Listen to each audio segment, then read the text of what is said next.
Okay, so today we have the Ssangyong Musso. Ssangyong was actually rebranded in March 2023 to KGM. However, this is exactly the same vehicle, just in case you did get anything confused there. So, with this model, it has a 2.2 litre engine, which puts out 200 brake horsepower and 440 Newton meters of torque. So it has plenty enough towing and pulling power for all of your needs with a truck. The other benefit of this one is actually it does have the largest payload capacity in the back, being just over 1 tonne. And that does include the payload of that capacity while towing 3.5 tonnes as well. So at the moment, they're saying that it is leading in their class. However, there's a few tiny details which you may need to know why that is. So this one is called the Saracen Plus model. So what that means is that the back of the model is actually extended a bit longer than their normal ones. And that also, the payload goes up by 200 kilos to get it into those statistics for you. So that's the reason why they can come up with that claim, but that's not on all of the models, which you need to be wary of when you're looking into the different versions of these vehicles. So apart from that, looking around the vehicle, what else does it have? So it does have 18-inch black alloy wheels, and another nice feature on this one is on the back that you actually have disc brakes rather than your usual drum brakes. On this model, of course, you can get your normal canopies and you can get your roll bars, your roll hoops and everything else. It's very similar to all the other trucks out there today. However, this one has got a soft canopy on the top, and in the back it has your normal load liner. I will have to admit, on the tailgate, it's very easy to lift up and down as well. It doesn't feel as heavy compared to other vehicles out there. And this one does also have a tow bar. So around the outside as well, we also have the silver side steps matching with the roof rails on the top as well. In the back of this model, it does have some very nice features. Just gonna tweak the brightness on that so you can see.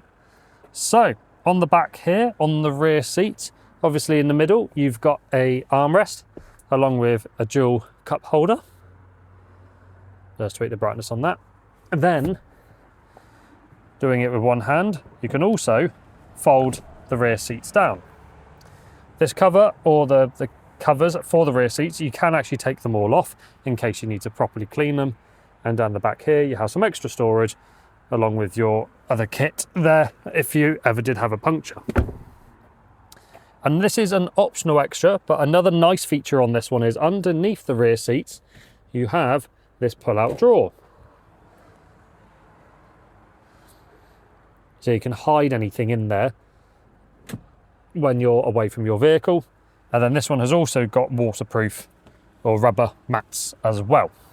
Another nice feature to note, on the rear, you do also have heated rear seats for your passengers. And then in the middle, you've just got your dual air vents there as well. While we're here, this is the entire view of the interior, looking from the rear. And your rear passengers also have hand grips to get in and out of the vehicle, just to make it a little bit more comfortable. Moving into the cabin. So on the driver's side, obviously you've got all of your window switches. You can lock the rear windows, obviously, and the doors, everything else, fold your mirrors in and adjust your mirrors there. Down here, again, you've got a nice control panel. You do have blank buttons, which obviously if you were going to run external lighting or anything else like that, this is where you would put them in. And then onto the steering wheel, this is where you control most of the interior from.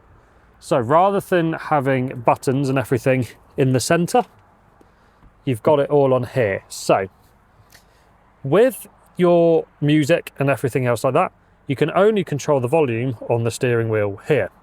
There is no buttons or anything that I can see at the moment on the interior where you can actually adjust the volume and everything else like that as well. On the display, if I just close the door, you get different display modes. So we can easily switch between them here on the steering wheel, and you get different dials and displays for what you would prefer. Another nice feature on the steering wheel is you have obviously a button here for a heated steering wheel, which is really nice in all honesty.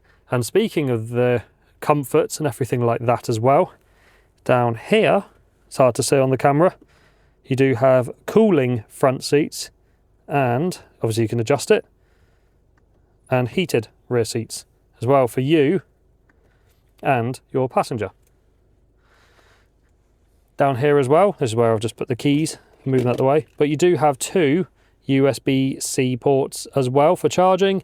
You have your conventional cigarette lighter as well, and you have another one here as well, being another 12-volt power outlet there.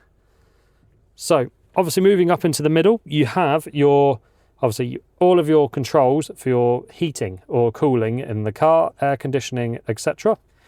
And everything is all haptics rather than physical buttons. Don't know if it's hard to see, but as you can see, it's literally just one clear screen. And then while we're here as well in the middle, we'll just move the keys out of the way.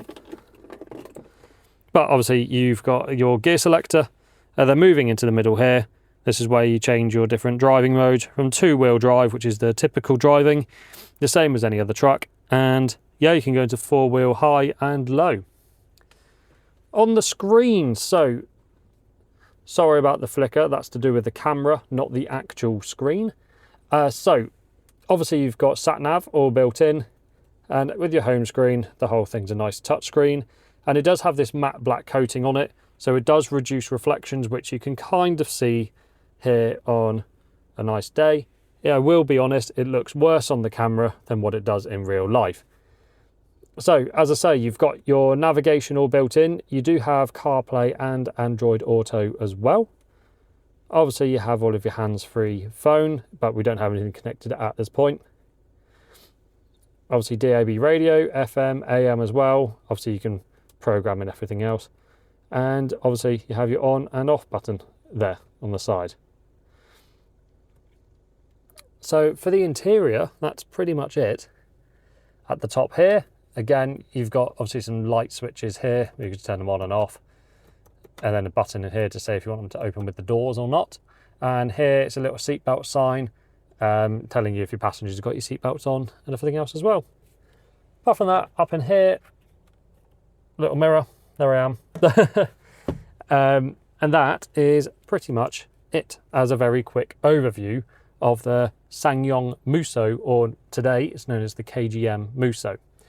We are looking to take this on a proper off-roading test, so if there's anything in particular you want us to compare it with, maybe a Ford Ranger, an Isuzu D-Max V-Cross, and so on, then let us know in the comments down below. And if you also like these walk-around videos, we're happy to do more of them, so let us know which vehicles you would like us to do that on. And that's it for this one. So if you're interested in buying this vehicle at the time of recording this, obviously it's available for purchase, and all the details for that are in the description down below.